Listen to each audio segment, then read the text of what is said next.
सो है गाइस, आज की इस वीडियो में हम करंट के मोस्ट एक्सपेक्टेड एमसीक्यूज़ को देखेंगे। ये जो एमसीक्यूज़ हैं ये हर एक एग्ज़ाम के लिए बहुत ही इम्पोर्टेंट हैं। नाउ क्वेश्चन क्या बोलता है, रिसेंटली इंडिया और स्लोवाकिया ने एलिवेट किया अपनी बायलैटरल टाइज को टू कम्प्रहेंसिव पार्टनरशिप एंड यहाँ पे पैक्ट को साइन किया है किस किस चीज़ के रिगार्डिंग वो हमें बताना है। Digital technologies, student exchange programme with IIT Delhi, quantum communication, labour migration and green energy. तो इसका सही आंसर क्या हो सकता है? 1, 2 and 3 only, 2, 3 and 5 only, 1, 2, 3 and 4 only, या फिर 3 and 5 ओनली। इसका सही आंसर जो है वो ऑप्शन सी है। यानी कि अगर हम बात करें तो यहाँ पे 1, 2, 3 and 4 ग्रीन एनर्जीज के रिगार्डिंग यहाँ पे कोई भी पैक्ट साइन नहीं हुआ। आई बात समझ में? यहाँ पे ये एक्सप्लेनेशन है। कम्प्रहेंसिव पार्टनरशिप, इसको यहाँ पे साइन किया और इसी दौरान पैक्ट साइन हुए लेबर माइग्रेशन पे, defence, digital technologies, higher education, research, quantum communication and student exchange programme with IIT Delhi. जब प्राइम मिनिस्टर ने विज़ किया है और ये मीट हुए थे स्लोवाकियन काउंटर पार्ट से, उसी दौरान ये चीज़ें जो हैं ये डिस्कशन में आई बात समझ में ना? ये फर्स्ट मीटिंग थी इंडिया के प्राइम मिनिस्टर की स्लोवाकिया में since it is independence in 1993। ठीक है, नाउ नेक्स्ट क्वेश्चन की बात करते हैं। With reference to the international day of yoga, consider करना हमें इन स्टेटमेंट्स को। योगा डे के रेफरेंस में कुछ स्टेटमेंट्स दिए गए हैं, इन स्टेटमेंट्स को कंसिडर करना है। तो स्टेटमेंट्स क्या हैं?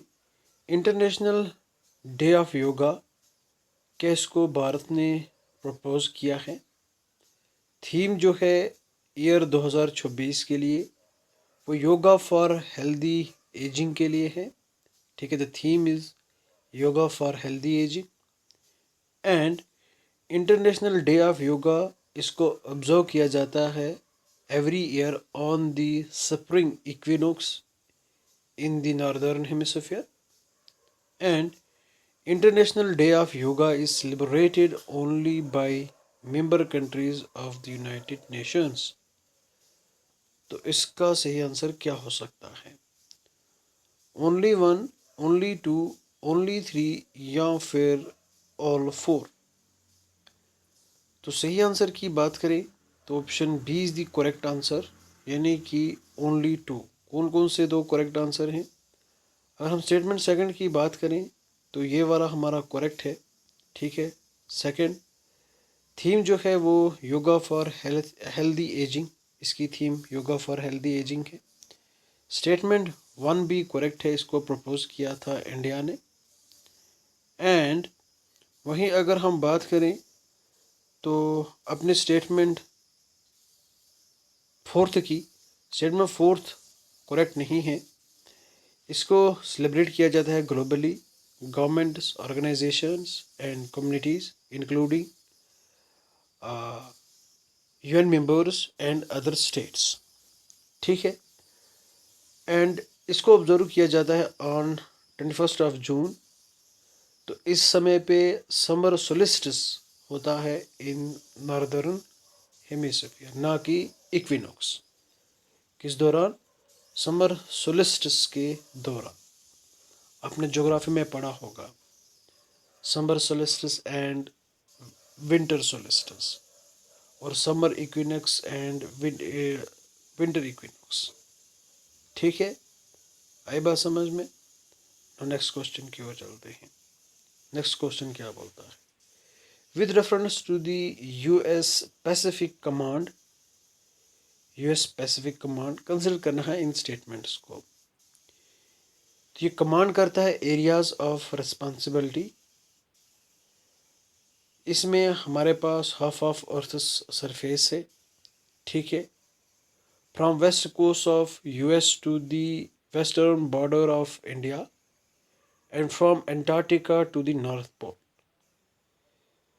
इसका जो नाम है उसको चेंज किया है 2018 में to US Indo Pacific Command, ठीक है। और अगेन इसको यहाँ पे चेंज किया है यूएस पैसिफिक कमांड, ठीक है। ये ओल्डेस्ट और लार्जेस्ट यूएस का 6 जियोग्राफिक कमांड है एंड इसका जो हेडक्वार्टर है वो हवाई में है, हवाई आइलैंड।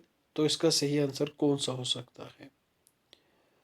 यहाँ पे दो करेक्ट स्टेटमेंट्स हैं इंक्लूडिंग स्टेटमेंट 2। क्या यहाँ पे हमारे पास दो स्टेटमेंट्स करेक्ट हैं, वो स्टेटमेंट 1 एंड 3 है, या फिर यहाँ पे एक स्टेटमेंट करेक्ट है, या फिर यहाँ पे ऑल स्टेटमेंट्स करेक्ट हैं? तो इसका जो सही आंसर है वो ऑप्शन डी है, यानी कि यहाँ पे सब के सब स्टेटमेंट्स करेक्ट हैं। कमांड्स एरिया ऑफ रिस्पॉन्सिबिलिटी, ठीक है, इसमें अर्थ का हाफ ऑफ सरफेस है जो कि फैला हुआ है west coast of US to the western border of India, Antarctica to north pole. इसका नाम चेंज किया गया था 2018 में और नाम रखा गया था US Indo Pacific command and now इसका नाम दोबारा चेंज कर दिया है, इंडो इससे हटा दिया गया है और यूएस कमांड इसका नाम है। ओल्डेस्ट लार्जेस्ट यूएस का 6 जोग्राफिक कमांड है, इसका हेडक्वार्टर हवाई आइलैंड में है, ठीक। इस वजह से यहाँ पे option D is the correct answer. ये सारी एक्सप्लेनेशन यहाँ पे दी गई है, तो अब एक्सप्लेन करने की ज़रूरत नहीं है। नाउ नेक्स्ट क्वेश्चन क्या बोलता है? हिजबुल्लाह ये एक मिलिटेंट ग्रुप है, तो इसको इसका पीछा कौन, इसके मतलब पीछे कौन है, कौन इसको सपोर्ट करता है? बैकेड बाय इजराइल, लेबनान, यूएई या फिर ईरान? तो इसका सही आंसर जो है ऑप्शन डी है, यानी कि Iran. No, Portugal offers it is citizenship to. पुर्तगाल ऑफर करता है अपनी सिटीजनशिप, लेकिन किसको? स्टेटमेंट्स कौन कौन से हैं? स्टेटमेंट 1, दोज जो बॉर्न हुए हैं गोवा में बिफोर दिसंबर 1961, ठीक है, 1996 the day Goa was liberated from Portuguese rule. Statement 2, कोई भी इंडियन सिटीजन जो गोवा में रहता है continuously for more than 10 years after 1961, या फिर एवरी पर्सन जिसके पास डोमिसाइल सर्टिफिकेट है जिसको इशू करती है गोवा की गवर्नमेंट। तो कौन कौन सा स्टेटमेंट करेक्ट है? 1 ओनली, 1 एंड 2 ओनली, 3 ओनली, या फिर 1 एंड 3 ओनली? तो इसका जो सही आंसर है वो ऑप्शन ए है, यानी कि 1 ओनली।